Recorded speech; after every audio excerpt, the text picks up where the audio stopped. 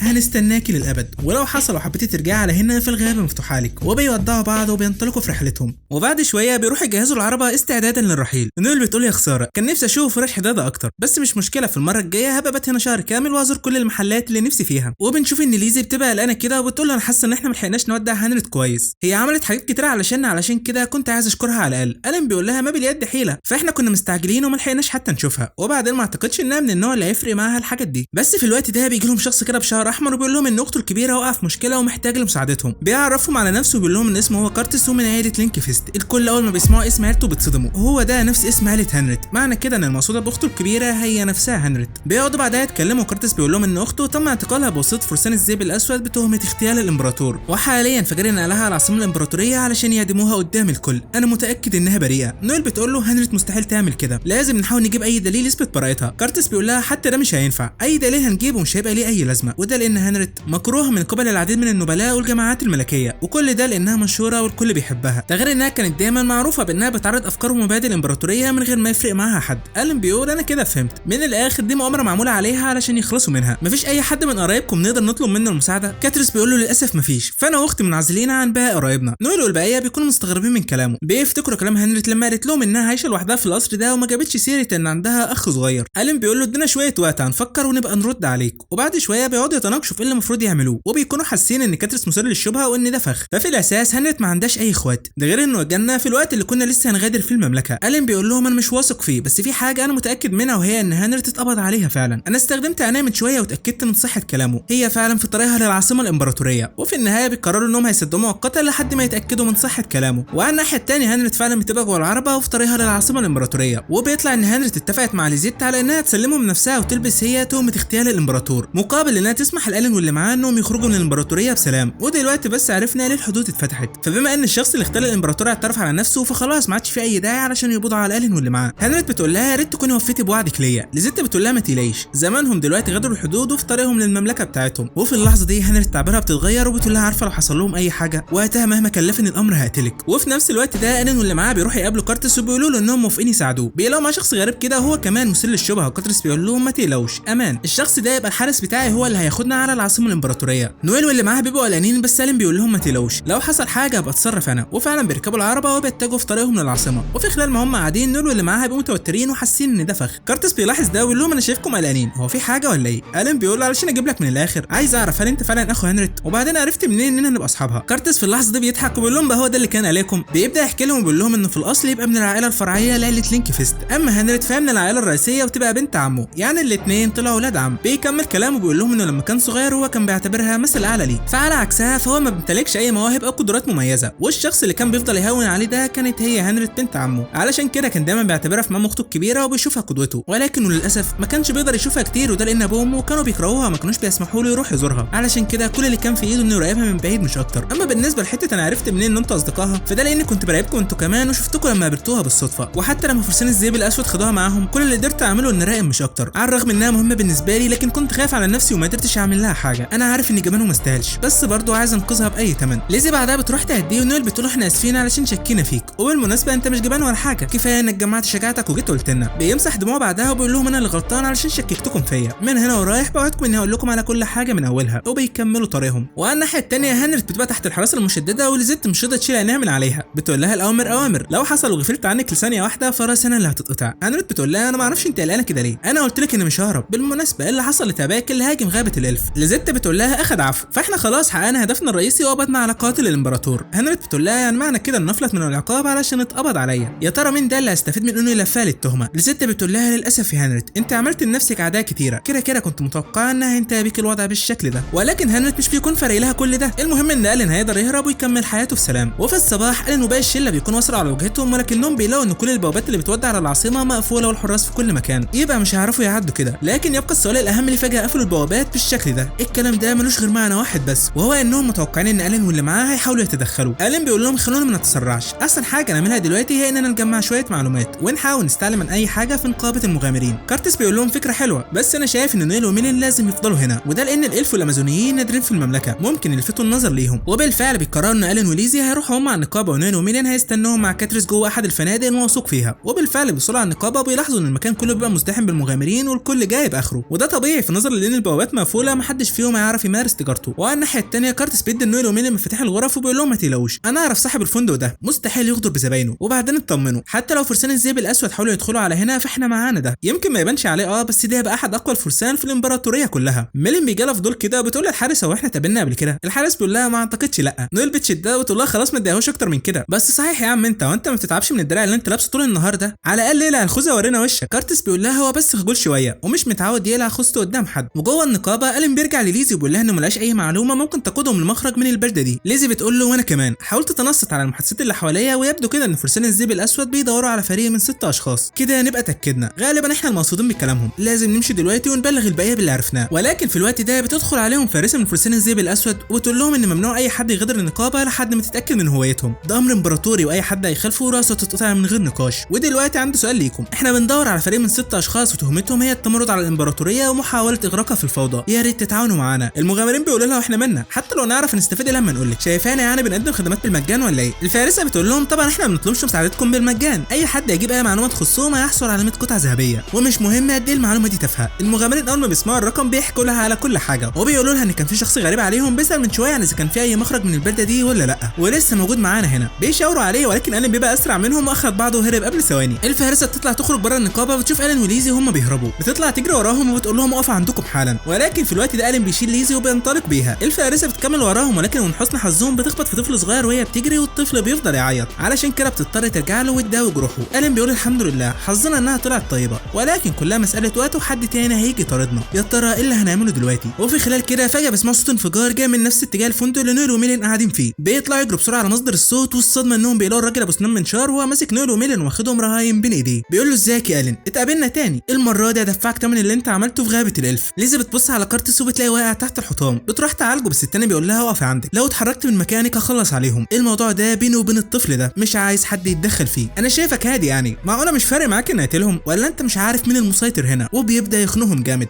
الين بيقول له ما تيجي نشوف مين فينا الاسرع، هل انت هتلحق تخنقهم لحد ما يموتوا اول ولا راسك هيطير اول؟ التاني بيتعصب وبيقول له موافق، هخليك تندم على كلامك. لسه هيفجرهم بس في نفس اللحظه الين بيقطع له ايده والتاني بيقع على الارض وبيفضل يصرخ من الالم. الين بيقول له انا عندي اسئله كتيره ليك، يا ريت لو تسكت شويه، لكنه في الوقت ده بيبدا يضحك بغرابه. بيقول له قعدت فيها يا غبي، انا كنت عارف من الاول اني مش هقدر اهزمك. الين بيستخدم عينيه وبيعرف ان المجنون حط فتيل على كل سكان المدينه ومن ضمنهم صحابه. بيقول له حركه واحده من صوابعي وكلهم هينفجروا، جرب كده تعطلها زي ما عملت في غابه الالف، ولكن عما تعمل كده هكون خلصت على باقي سكان المدينه. بيضحك وبيقول له ورينا هتعمل ايه، لو اخترت انك تنقذ صحابك فوقتها باقي السكان هيموتوا وانت اللي هتكون السبب رمتهم بانانيتك. الين في الوقت ده بيبدا يفتكر في حياته اللي فاتت، بيفتكر موقف مشابه لما كانت واحده من المدن متحاصره بالوحوش في كل مكان، ووقتها هو وصل على المكان وقضى عليهم في لمح البصر. وبعد ما بيخلص بيروح لواحد من الاطفال وبيقول له ما تخافش، كل حاجه بقت تمام دلوقتي. ولكن للاسف فنتيجه للي هو عمله الواد وقتها خاف منه وفضل يرميه بالطوب ويناديه بالوحش. هي دي كانت نتيجه انقاذه للناس هو ما يعرفهمش. بيقول في نفسه انا خلاص ما انتش بطل، مش محتاج انقذ غير اللي انا اعرفه بس. ولكن برضه الطبع غلاب صديقي، فبمجرد ما بيشوف واحد في مشكله ما بيقدرش يتجاهله، بيفعل اقوى مهاره عنده واللي بتوقف الزمن لكام ثانيه، وبعدها بينطلق عليهم بسرعه البرق، بيقطع كل الفتايل المربوطه على السكان وبينقذ الواد وامه. حته كده جوجو ساتورو الغلابه في ارك شيبويا، كل اللي موجودين وليزي ما بيكونوش فاهمين ايه اللي حصل في الثانيه اللي فاتت. التاني هو كمان بيجي يفرع صابعه ولكن مفيش حاجه بتحصل. بيقول له انت عملت ايه؟ ليه مفيش حد بينفجر؟ الين بيحط السيف على رقبته وبيقول له عندك اي كلمات اخيره؟ التاني بيكرر نفس الكلام وبيناديه بالوحش. لسه هيقتله بس في اللحظه دي الفارسه اللي كانت بتطاردهم بتوصل وبتقول له استنى، طول ما هو عضو في فرقتنا ما اقدرش اسمح لك تخلص عليه، احنا اللي هنتولى مسؤوليه عقابه. انا معاك انه عمل جريمه لا تغتفر بس ده واجبنا احنا. الين بيقول لها ما دام كده كده هيتعاقب هتفرق مين اللي هيعمل كده؟ وبعدين انا ايه اللي يخليني اصدق كلام فارس من فرسان الذئب الاسود؟ البنت بتقول له عندك حق ما تثقش فينا، احنا فعلا عملنا حاجات كتيره غلط، ولكن انا بقسم لك بصفه نيابه القائد بوعدك ان هتحمل مسؤوليته واتاكد ان هيحصل على العقاب المناسب. وفي النهايه الين بيقرر يسمع لها وبيرجع سيفه لمكانه وبيسلمه لها. وبالليل ليزي بتكون اعتنت باصابتهم وبتبلغوا انهم دلوقتي بخير وفي سابع نومه، وبنعرف ان الحواجز اللي كانت محطوطه خلاص اتشالت ودلوقتي يقدروا يكملوا في طريقهم للعاصمه. الين بيبقى قلقان كده ومستغرب، من المفترض انهم مستهدفين من قبل فرسان الذئب الاسود، يبقى ليه الحواجز اتشالت؟ كل ده مش منطقي. ديزي الغلبانه بتقول له مش ممكن يكونوا كانوا بيدوروا على حد تاني ولقوه خلاص. يا ريت والله يا بنتي. ديزي بتقول له صحيح، هو مش المفروض ان الامبراطور مات؟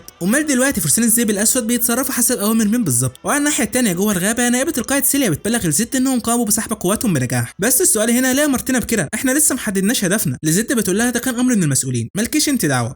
بالنسبه لموضوع عقاب اوزفالدو فقائدنا هو اللي هيعاقبه بنفسه، فباللي هو عمله خلى مزاج قائدنا يتعكر. وبالفعل عند اوزفالدو بنشوف هاله غريبه بتبدا تظهر حواليه وبتبدا تبتلع فيه حرفيا. وجوه القصر الامبراطوري زيت بتاخد هانت على عودتها وبتقول لها هتفضلي هنا، على الاقل احسن ما نحطك في زنزانه، ولو احتجت اي حاجه يبقى ابعتيلي. هانت بتقول لها في الحاله دي يبقى هاتيلي شويه كتب. وفي نفس الوقت ده البوابات بتبقى اتفتحت فعلا، ولكن الحراسه بتبقى مشدده، ده غير انهم محتاجين لرخصه سفر علشان يعدوا. وطبعا المشكله الاكبر هم المصيبتين اللي اسمهم نويل وميلين، فبما انهم نادرين في الامبراطوريه مش هيعرفوا يطلعوا ليهم رخصه سفر. ده غير ان ليزي تبقى اميره سابقه للمملكه وقال مشحوت من البيت وما عندوش اسم عيله يقولوا. ليزي في الوقت ده بتطلع لهم بفكره ذهبيه وبتقول لهم ما تيجوا نحفر نفق ونعدي من تحته، وبكده هنعرف نتسلل للعاصمه. لا بصراحه فكره عبقريه تستحق الدفن. فبعيدا عن ان النفق ممكن ياخد شهر كامل وقتها تكون هانت ماتت شبعت موت، ممكن كمان يجوا يخرجوا من النفق ويلاقوا نفسهم في مكان كله جنود. وفي الوقت ده وبسبب موضوع النفق فكرت بيجي في باله حاجه وبيفتكر ان في انفاس سريه موجود تحت العاصمه يقدروا يستعملوها. في الاساس فهي كانت مصممه علشان افراد العائله الملكيه يهربوا منها في حالات الطوارئ، لو استخدمناها نقدر نتجنب الحراس. بس في حاجه، هيكون من الخطير ان مجموعه كبيره هتدخل عليه، علشان كده انا والفارس بتاعي هنخش من البوابه وانتوا تقدروا تخشوا عن طريق النفق. نتقابل جوه العاصمه. الين بيقول له ما تقلقش اعتمد عليا. وبالفعل الين واللي معاه بيتسللوا على الانفاق وكارتس بيخش من البوابه، ولكن في خلال ما هم ماشيين الين بيستعمل قوه عينيه وبيعرف ان في حد جاي عليهم. ده الحظ ده، مفيش اي مكان هنا هنقدر نستخبى فيه. ولكن على اخر لحظه ميلين بتستعمل قوتها وبتخفي الكل. الحمد لله عدت على سلام. بيكملوا طريقهم والين بيبقى مستغرب، الجنديين اللي عدوا دول كانوا من فرسان الذئب الاسود، ايه اللي بيعملوه هنا؟ ومش المفروض ان محدش يعرف بالنفق ده غير افراد العائله الملكيه؟ وشكل كده كارتس طلع خان صديقي. بيكملوا طريقهم وفي خلال ما هم ماشيين فجاه بيلاقوا لزيت قدامهم. بتقول لهم اتاخرتوا ليه؟ في الوقت ده ميلين بتستخدم قدرتها على الاختفاء، ولكن لزيت مش هتقع في نفس الخدعه مرتين. بترميهم بالاسهم والين في اللحظه دي بيضطر يكشف عن نفسه. بتقول له تقابلنا من تاني. اي نعم صديقتك عندها القدره على الاختفاء، ولكن ده مش معناه انها بتقدر تخفيكم من الوجود. حتى لو حبستوا انفاسكم اقدر بحاسه سمعي نحدد مكانكم. بترمي سما على مين انه حسن حظها انه عدى من جنبها. بتقول لهم انا مش عايز اقتل البنات، كل مشكلتي معاك انت. الين بيقول لهم اسبقوني انتوا وانا شويه وهحصلكم. بيكونوا رافضين يسيبوه، ولكن الين بيقول لهم المؤاخذه بس ما اعتقدش ان هقدر احميكم وانا بقاتلها. وبالفعل نول والباقي بيتقدموا وكل واحد فيهم بيستل سيفه. بتبدا تتحرك حواليه بسرعه كبيره والين مش قادر يعمل اي حاجه غير انه يصد في ضرباتها. بيقول لها انت كان عندك عندك فرص كتيره انك تقتليني ولكن ما عملتش كده، يا ترى ايه اللي منعك؟ ليزيتا بتقول له بطل تخيلات. لسه هتهاجموا من تاني ولكن في اللحظه دي بتفتكر تهديد هنريت لما قالت لها لو قربت من الين هقتلك، فبتتردد على اخر لحظه. الين بيقول لها جالك كلامي. وفي الوقت ده فجاه بنشوف ان المكان كله بيبدا في الانهيار عليهم. ليزيتا بتبقى مصدومه، المفروض ان ده ما كانش جزء من الخطه، لو الوضع استمر على كده يبقى احنا الاثنين هنتدفن هنا. والناحيه الثانيه ليزو واللي معاها بيكونوا وصلوا على المكان اللي اتفقوا عليه، بيشوفوا من بعيد المكان اللي فيه الانفاق وهو بيتعرض للانهيار وبيكونوا فاكرين ان الين خلاص مات. ليزي بتبدا تبكي ولكن في الوقت ده الين بيجي من وراهم وبيقول لهم سلام عليكم. ليزي بتجري عليه والين بيقول لهم اسف علشان اتاخرت عليكم، ما كانش قصدي عليكم. وبنشوف ان كارتس بيبقى مستغرب كده. الين بيقول له مالك، هو انت شفت عفريت ولا ايه؟ كارتس بيقول له لا خالص، انا فرحان انك لسه عايش، اكيد انتوا تعبانين من الرحله، ايه رايكم نرتاح دلوقتي وبكره نبقى نفكر ازاي ننقذ هنريت؟ الين بيقول لهم ارتاحوا انتوا، عندي مهمه صغيره هخلصها بسرعه وجاي. وعندها هنريت بتبقى عماله تقرا في قصص الابطال، بيدخل عليها الين من حيث لا ندري بيقول لها لسه زي ما انت بتحب النوع ده من القصص. هنريت في الوقت ده بتعرف انه استخدم الانتقال الاني، تقنيه الهوكاج الرابع، واجي على هنا. بتبقى متفاجئه كده بتقول له انت بتعمل ايه هنا؟ بيقول لها جيت انقذك، انا سمعت انك متهمه باغتيال الامبراطور. هنريت بتقول له انت غبي، انت فاكرني هتعدم بجد؟ الين بيقول لها ايه ده، هم مش هيعدموك ولا ايه؟ بتقول له طبعا لا يا غبي، ففي النهايه انا من عيله لينكفيست النبيله، يعني ما يقدروش يعدموني. زمانهم دلوقتي بيتناقشوا في ازاي ينهوا الموضوع من غير شوشره، وفي اسوء الحالات يتم تجريدي من رتبتي ونفي من الامبراطوريه. عموما مفيش داعي انك تقلق عليا، انا مش محتاجه لك تنقذني يا الين، ما تشيلش همي وارجع انت على مملكتك. الين بيقول لها لو هي دي رغبتك يبقى خلاص. وهو ماشي بيقول لها اشوفك بعدين، وبيسيبها وبيمشي. وبعد ما بيمشي هنريت ما بتكونش عارفه هي ليه عملت كده. وفي الصباح كارتس بيطلع لهم بكذبه جديده وبيقول لهم ان هنريت متهمه بالتواطؤ مع المملكه وخيانه الامبراطوريه، فلو انتوا انقذتوا هنريت والاخبار انتشرت هيتم اعتبار مملكتكم شريكه معاها في جريمه اغتيال الامبراطور، وده ممكن يتسبب في بدايه حرب جديده، لازم نتجنب ده مهما حصل. الين بيقول له من الاخر يعني انت عايزنا نغادر الامبراطوريه في سلام من غير ما نعمل حاجه، مش كده؟ كارتس بيقول له للاسف ايوه، انا عارف ان الموضوع محبط بس انا بوعدكم اني هلاقي حل، مهما حصل بوعدكم ان هنقذ اخت هنريت. الكل بيكون معترض على كلامه ولكن الين بيقوم وبيقول له انا موافق، خلاص يلا بينا نرجع على مملكتنا. وبالليل بيتم نقل هنريت على زنزانه تحت الارض، والصدمه بيجي لها شخص كده من وراها وبيقول لها عدى وقت كبير على اخر مره شفتك فيها يا هنريت. وبيطلع ان الشخص ده هو نفسه كارتس الواطي، هو اللي طلع ورا كل اللي حصل. وبصراحه يا صديقي منطقي، بدايه من انه جالهم في اللحظه اللي كانوا هيسيبوا المملكه فيها والفندق اللي قعدتهم فيه تعرض للهجوم، والاهم من الانفال اللي هو اقترحها كانت تحت حراسه الفرسان، ده غير ان ليزيتا كانت مستنياهم، يعني كل ده كان متخطط له. هنريت بتقول له يا ترى انت شغال لصالح مين؟ اكيد مش فاشل زيك هو اللي عمل كل ده. كارتس بيقول لها انا اتغيرت، بيوريها القوه اللي اكتسبها من الشياطين. وهنريت اول ما بتشوفها بتصدم، بتقول له بس سلطه قياده فرسان الذئب الاسود بيتم توارثها عبر افراد العائله الملكيه وبس، انت قتلتهم ولا ايه؟ كارتس بيقول لها اكيد لا، هددتهم شويه بس مش اكتر، ما اعرفش هم شايفين نفسهم على ايه، هم مش بيعملوا حاجه غير انهم بياخدوا كل وقتهم في القلعه ويعبوا كرشهم، ولكن اول ما وريتهم قوتي هربوا في ثواني. هنريت بتقول له انت ناوي على ايه بالظبط؟ ايه اللي هتستفادوا من انك تلبسني التهمه؟ كارتس بيقول لها للاسف هي دي كانت الطريقه الوحيده علشان احقق امنيتي، انا عايز ابقى الامبراطور الشرعي، ولكن طبعا بما اني من العيله الفرع فما فيش حد هيعترف بيا، علشان كده اجى في بالي فكره، لو اتجوزتك فوقتها هبقى من العيله الرسميه وهكتسب الحق الشرعي في ان اكون الامبراطور، يلا تعالي معايا وخلينا نحكم الامبراطوريه سوا. هنريت في الوقت ده بتزعق فيه وبتقول له انت غبي يا ابني، بقى الليله دي كلها علشان الطموح الغبي بتاعك. كارتس بيقول لها ده برضه علشانك على فكره، فلو انت حكمت الامبراطوريه معايا وقتها هتقدري تنتقمي من كل اللي ظلموكي. هنريت بتقول له اسفه بس انا مش مهتمه بالانتقام، لو عايز تحكم البلد احكمها لوحدك، انا رايح انام يا عم. كارتس ما بيكونش مصدق وبيقول لها انت اكيد بس متفاجئه مش كده؟ عموما انا هسيبك شويه تفكري وكده كده كلامي هو اللي هيمشي. وعلى الناحيه الثانيه الين واللي معاه بيبقوا في طريقهم للمملكه والكل بيكون متضايق لانهم سابوا هنريت لوحدها. نويل بتقول له انا عمري ما اعترضت على قراراتك بس عايز افهم احنا ليه سيبنا هنريت ومشينا؟ الين بيقول لها ما باليد حيله، هي نفسها قالت لنا انها مش محتاجه للمساعده وطلبت مني اغادر، مفيش حاجه في ايدينا نعملها. وبعد شويه ليزيتا بتروح تتكلم مع هنريت وبتقول لها اسفه علشان سبتك تتحبس في مكان زي ده، بتسيب لها الكتاب بتاعها تقرا فيه وبتسيبها وبتمشي. هنريت بتبص في الكتاب كده وبتبدا بتفتكر لما كانت بتحب تقرا حكايات الابطال وكان الكل بيفضل يتريق عليها لانها حاكمه وبتعمل كده، وعلى الرغم من مدى حبها للحكايات دي ولكن دايما النهايه المساويه للابطال كانت بتزعلها، وعلشان تمنع النهايه دي قررت انها تخرق القوانين وتساعد الين، عملت كل اللي عليها علشان ترشده وتمنعه من انه يموت، ولكن برضه كل ده ما غيرش من نهايته وانتهى بالوضع بنفس النهايه. وبعد شويه كارتس بيزورها من تاني وبيقول لها فكرت في اللي قلته لك، ولكن برضه بيلاقي نفس الرد في وشه، بيقول لها انا مش عايزه توافقي، لو استمريتي في عنادك ده هيهدموكي. هنريت بتقول له المفروض اخاف يعني، يلا انجز يا عم.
وبيقول انا همتلك كل حاجه، سواء هنرت، العرش، الامبراطوريه والعالم كله، كل حاجه همتلكها. الين بيفعل قوته وبيقول انا مش فارق معايا كل ده، بس انت هترجع لي هنرت. بيطلع يجري على باقصى سرعته ولكن قوته كبيره ومش قادرين يتصدوا ليها. وفي اللحظه دي الست بتوصل وبتنقذ هنرت، بتقول لهم انا مدينه الين بمعروف. كارتس بيقول لها انت عارفه انت عملت ايه دلوقتي؟ بتقول له هو ده سؤال برضه؟ عادي يعني هتمرد عليك، فانت كده كده هتخسر، علشان كده قلت اجي اضربك قبل ما ده يحصل. كارتس بيقول لهم تمام، يبقى هخلص عليكم كلكم لوحدي. الين بيقول له بما ان هنرت ما عادش موجوده معاك فانا كده اقدر استعمل كل قوتي. بيستخدم مهاره نهايه العالم وبيغرس سيفه فيه، وبعدها بيخرج كل طاقته وبيمحي حالته من الوجود. هنرت بعدها بتيجي وبتحاول تشكره ولكن الكلمه ما بترضاش تطلع، فبتقرر تقول له ايه اللي جابك هنا؟ انا مش قلت لك ترجع لمملكتك؟ انت ليه دايما بتحشر مناخيرك في اللي مالكش فيه؟ زد بتقول لهم انا اسفه اني بقطع اللحظه المؤثره دي، بس يا ريت تهربوا من هنا بسرعه قبل ما الوضع يتعقد اكتر من كده، وانا هخلي بالي من الباقي. وفعلا يا صديقي بياخدها وبيهربوا. وبعد اللي حصل ده فتم التكتم على اللي كارتس عمله، وحقيقه تحالفه مع الشياطين واختلال الامبراطور اتدفنت في الظلام. تم اعدام هنرت لينكفيست بتهمه اختلال الامبراطور، وبكده ما عادش في حاجه اسمها عائله لينكفيست. وقبل ما تتخضى يا صديقي بنشوف هنرت وهي زي القرده عماله بتعيط بعد ما عرفت النهايه المأساويه اللي حصلت لعيلتها. وبكده تبقى الاستاذه هي كمان اتخلت عن مسؤولياتها وانضمت لباقي الشله اللي كلها بنات دي. بيكملوا رحلتهم بعدها وبيستمر سعي الين في انه يدور على حياه السلام اللي هو بيتمناها. وبس كده يا صديقي، لحد هنا بيكون انتهى الفيديو بتاعنا. اتمنى تكون الحكايه عجبتكم، وانزلوا اكتبوا لنا تحت في الكومنتات لو حابين اننا نركز على حاجه معينه او نلخص لكم انمي معين. اشوفكم على خير في فيديو جديد، وبس كده، سلام.